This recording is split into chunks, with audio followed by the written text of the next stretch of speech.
You're kneeling in the dirt of the courtyard, hands bound behind your back.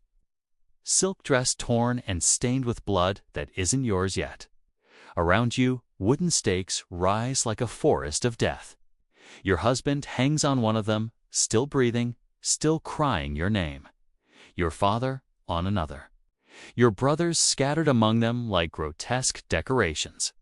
The soldiers are bringing more stakes now, sharpening them in front of you, making sure you watch, making sure you understand. One of them grabs your hair and forces your head up. He wants you to see the man on horseback watching from the palace steps. The man with the cold eyes who smiled during the Easter feast 3 days ago. Vlad Dracula, Prince of Wallachia, your host, your executioner. And then you hear the worst sound imaginable, your daughter screaming as they drag her toward an empty stake. You try to stand, try to run to her, but the chains hold you back. The soldier tightens his grip on your hair. You'll watch, he says, in a voice devoid of emotion. The prince wants you to watch everything before it's your turn. Wallachia, 1457. A principality caught between empires, squeezed between Christian Hungary to the west and the Islamic Ottoman Empire to the south. For decades, the throne had been a revolving door of puppet princes, each installed by Bojars, the noble families who held the real power. They chose rulers. They murdered rulers. They replaced rulers, 30 different princes in 50 years, each one a temporary figurehead until the Bojars decided someone else would serve their interests better. Into this chaos returned Vlad III, son of Vlad Dracula, grandson of Mircea the Elder. He'd spent 6 years as a child hostage in the Ottoman court, watching Sultan Murad II and his son Mehmed employ terror as statecraft, learning that fear could accomplish what diplomacy never could. When he returned to Wallachia, and 1456, after his father and older brother were betrayed and murdered by the very nobles they'd trusted, something fundamental had broken inside him. The chronicles say he smiled during his coronation. By the following Easter, he would give those same nobles a lesson in power they would never forget. And the price would be paid primarily by their wives, their daughters, their mothers.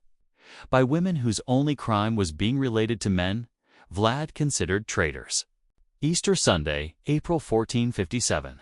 The banquet hall in Targovec, Wallachia's capital, glitters with candlelight and wealth. The Bojar families have gathered for the feast, their finest occasion of the year.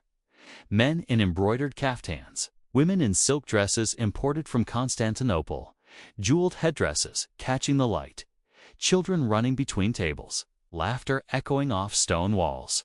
They believe this is a celebration of Vlad's legitimacy, a signal that he understands how power works in Wallachia. The prince rules, but the Bojars decide. They're catastrophically wrong. Midway through the feast, Vlad stands. The hall falls silent. He asks a single question, his voice carrying to every corner of the room. How many princes have you served in your lifetime? The oldest Bayar, a man named Albu, answers proudly. 30, my lord. I have served 30 princes. Others call out their numbers. 27, 19. Even the youngest admits to seeing 7 rulers crowned and deposed. Vlad nods slowly, as if confirming something he already knew. That, he says quietly, is precisely the problem. The doors slam shut. Guards pour into the hall from every entrance. What happens next is methodical, rehearsed, clearly planned long before the first course was served. The older Bojars are dragged outside while their families scream. Their wives clutch at guards' arms, begging, offering money, jewels, anything. The children are held back by soldiers who look straight ahead, faces blank. In the courtyard, stakes have already been prepared. Sharpened, greased, ready. One of the women watching is named Anastasia, wife of a Bayar named Dragomir, mother of 2 daughters. She's 26 years old. In the historical record, she appears only once in a monastery chronicle written decades later by a nun who survived what came next. Through the windows, Anastasia watches her husband raised on a stake. The process is agonizingly slow. The stake is blunt, designed not to pierce vital organs, but to allow the body's own weight to do the work over hours. Oh, Dragomir is still conscious, still calling her name, still begging for mercy that will never come. But for Anastasia and the other women, the men's deaths are just the opening act. Vlad appears in the doorway, silhouetted against the carnage outside. "The men made their choice," he announces. "Now you will pay for it." Chains are brought. Iron manacles closed around wrists, so tight they draw blood immediately.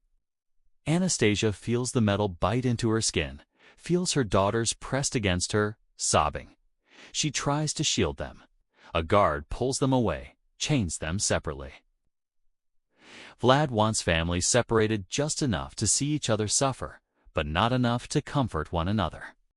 Before the march begins, he makes them watch the rest. More Bojars impaled. Some die within an hour. Others live for days. The courtyard becomes a forest of dying men, their moans creating a chorus of agony that follows the women as they're marched out of the city. 200 women. Wives, daughters, mothers, sisters of the boyar families. Some are elderly, barely able to walk. Some are pregnant. The youngest is 11 years old. They're still wearing their Easter silk, their jewelry, their fine leather shoes. Within days, all of it will be destroyed. The march north covers 50 miles through forests and mountains. No food is provided, no rest allowed. Women who'd spent their entire lives traveling in cushioned carriages now stumble over roots and stones. Anastasia's fine shoes fall apart on the second day. By the third, her feet are bleeding, leaving red prints on the trail.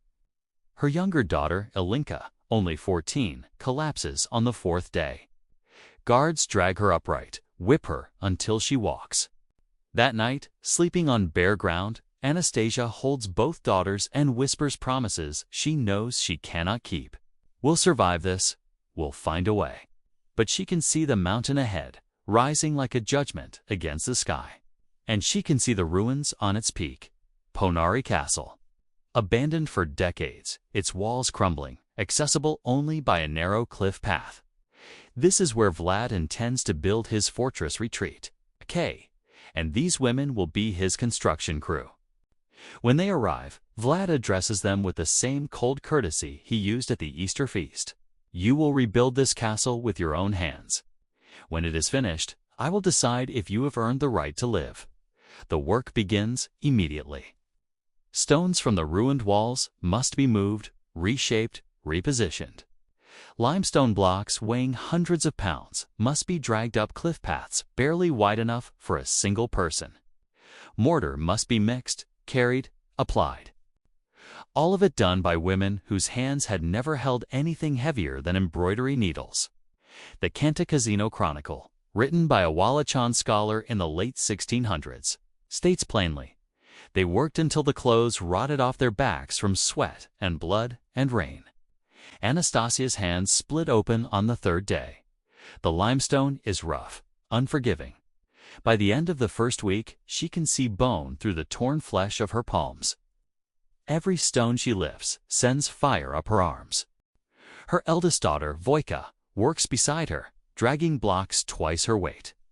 The girl's face is blank now, emptied of everything except the mechanical need to survive one more hour. At night, they sleep on bare rock. No blankets, no shelter. The mountain cold cuts through their ruined dresses like knives. Women huddle together for warmth, but there isn't enough warmth to share. Some simply don't wake up. Their bodies are dragged to the cliff edge and thrown off. The pregnant women are the first to break. A boyar's wife named Savta goes into labor on the 10th day. She screams for help, for water, for mercy. None comes. She delivers alone on the rocks while the other women are forced to continue working. The baby is born alive. It cries for 2 hours before falling silent. Savta dies the next morning. Both bodies disappear over the cliff. Work continues. There are escape attempts. 3 women make a run for the forest on the 14th day. They're caught within hours. Vlad has them brought back and impaled in full view of the construction site. Not at the base of the castle, but on the very path the other women must climb every day with their stones. For weeks, Anastasia and her daughters walk past the rotting corpses, breathing air thick with decay, understanding that this is their alternative to obedience. Food is whatever the guards throw them: scraps of bread, bones with traces of meat, water from rain puddles. Anastasia watches women who once hosted banquets in marble halls now fighting over muddy water, lapping it from stone crevices like animals. She watches a countess named Margareta, who'd once been famous for her refinement, kneel and eat raw grain meant for horses. Humiliation becomes survival. Dignity becomes a luxury no one can afford. By the end of the second month, Anastasia can no longer recognize herself. Her silk dress is gone, rotted away to rags that barely cover her. Her body is skeletal, every rib visible, skin stretched tight over bones. Her hair, once carefully braided, hangs in matted clumps. Her daughters look the same. When they catch sight of each other, they sometimes don't recognize their own family. The work has transformed them into something else. Something less than human, which was always the point. Because Vlad visits regularly. He rides up the mountain path on horseback, inspects the construction, examines the women as if evaluating livestock. Sometimes he speaks to them, asks how the work progresses, whether they understand now what happens to those who betray him. The women who can still speak answer in whispers. Most just stare at the ground, too exhausted even for fear. On one visit, he stops in front of Anastasia. Her younger daughter Alinka is beside her, barely conscious, swaying on her feet. Vlad studies them both for a long moment. Then he nods and rides away. Anastasia realizes later that he wasn't showing mercy. He was measuring their suffering, ensuring it lasted precisely as long as he wanted. The castle takes 7 months to complete. The 200 women who began the work, fewer than 30 survive. Most died of exhaustion, malnutrition, exposure. Others fell from the cliffs or threw themselves off deliberately. A few simply sat down one day and refused to move, accepting death from a guard's sword as the mercy it represented. Anastasia survives. So does Voika. But Alinka collapses during the final week, her body simply giving out. She dies in her mother's arms, whispering apologies for being too weak. Anastasia holds her daughter's corpse for 3 hours before guards pry it away and throw it over the cliff with all the others. When the castle is finished, Vlad inspects it personally. He walks the walls, tests the battlements, examines every stone. Then he addresses the surviving women. "You have built well," he says. "You will now maintain what you have built." The survivors become servants in the fortress they constructed with their bleeding hands. Their noble titles erased, their families dead. They spend what remains of their lives climbing the same stairs that destroyed them, serving in halls their own labor created. But Ponary was a message meant for Wallachia's internal enemies. For Vlad's external enemies, he had something far more elaborate prepared. In winter of 1462, Vlad launched a campaign across the Danube into Ottoman territory. This wasn't conquest. Wallachia didn't have the army for conquest. This was theater written in blood. In a letter to King Matthias Corvinus of Hungary dated February 11, 1462, Vlad reported with bureaucratic precision, 23,884 Turks and Bulgarians were killed, not counting those burned in their homes or whose heads were not presented to our officers. But the numbers don't capture what actually happened. In village after village, Vlad's forces would round up survivors after the initial fighting. Men, women, children, entire families herded into town squares. They expected slavery, which was the normal fate of war captives. What they got instead was impalement. But not random. Families were impaled together. Mothers beside daughters. The process was methodical, designed to maximize psychological impact. Stakes were blunted and greased to prolong the dying. Bodies were arranged by height, by family grouping, creating a grotesque gallery of human suffering. When Ottoman scouts reached the villages along the Danube days after Vlad's retreat, they found forests of the impaled. Some bodies swayed in the wind. Some were still alive. One chronicler called it a harvest of human flesh. So when Sultan Mehmed II, the conqueror of Constantinople, arrived in June 1462 with nearly 100,000 soldiers, he expected resistance. What he found outside Targovekt shattered even his hardened army. The field stretched nearly a mile long and half a mile wide. On stakes of varying heights stood roughly 20,000 bodies, entire families together. Some had decomposed beyond recognition. Others were fresh, still bleeding. A few were alive. The Byzantine historian Lanikos Chalkakandals recorded, "It was a terrifying sight, even for those hardened by years of warfare. Imagine being one of those women still breathing, slowly sliding downward on the stake, watching the greatest army on earth arrive and realizing they cannot save you. That your death is not tragedy, but message. That everything you were mother, daughter, wife has been reduced to punctuation in someone else's statement of power." The smell reached the Ottomans before the sight. Soldiers who had conquered cities vomited. Mehmed himself, who had walked through more blood than perhaps any ruler alive, stared at the forest of corpses and made a decision that stunned his generals. He turned his army around and withdrew. According to Chalkakandals, the Sultan said, "What can be done against a man who does such things? He deserves to rule his kingdom." It wasn't admiration. It was recognition. Vlad had proven that a small state could survive an empire, not through strength or diplomacy, but through horror so absolute it became a weapon. But there was one more woman in Vlad's story, the one closest to him.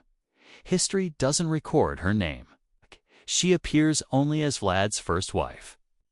In spring 1462, while Vlad fought the Ottomans, his brother Radu, aligned with the Sultan, advanced on Ponar Castle.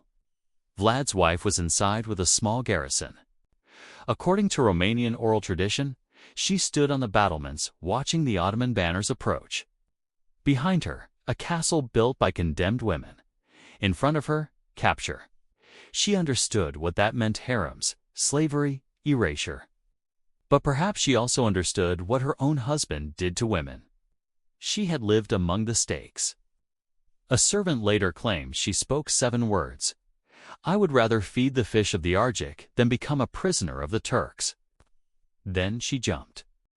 Her body vanished into white water hundreds of feet below. Today, locals call it Raoul Domni, the Ladies' River, though few remember why. Vlad escaped through a secret passage. He spent 12 years imprisoned in Hungary, married again, fathered children, returned briefly to power, and died in battle in 1476. His head was sent to Constantinople and displayed on a stake, poetic justice for a man who ruled by impalement. But his first wife had already found the only escape available to her, choosing the manner of her death when every other choice had been taken. Anastasia building a castle until bones showed through her hands. Alinka dying in her mother's arms, apologizing for weakness that was really starvation. Thousands of nameless women impaled beside their daughters, turned into messages written in flesh. A wife with no name, choosing a river over 2 kinds of captivity. These are the women of Vlad Draculia's reign. Not seduced in moonlight, not bitten in Gothic romance, not granted eternal life. Just destroyed systematically because their suffering worked as strategy. Hollywood needed a monster that was beautiful, so it gave us capes and castles and supernatural desire. The real Dracula offered stakes, screaming, and women used as writing surfaces for power. And here's the part history struggles to face. It worked. For 6 years, Wallachia, a principality smaller than many modern cities, held off the Ottoman Empire at its peak. Not through genius. Through cruelty so theatrical and calculated that even the Sultan withdrew. Vlad proved that there is a level of horror so extreme it becomes deterrence. That the fastest way to break enemies is to break the women they are supposed to protect. The question isn't whether Vlad was evil. History is full of efficient killers. The question is why we turned him into a romantic figure. Why we gave him fangs instead of stakes. Why we erased the women and replaced them with fantasy. Because that's what we do with monsters. We aestheticize them. We remember their charisma and forget their victims. Today, tourists climb the 1,480 steps to Panari Castle. They take photos, buy Dracula souvenirs, smile where women once screamed. Every stone beneath their feet was carried by someone like Anastasia. Every photograph is taken on a mass grave. The stones don't remember who carried them. The river doesn't remember whose body it swallowed, but we can. The Ladies' River still flows beneath Ponari, cold and indifferent.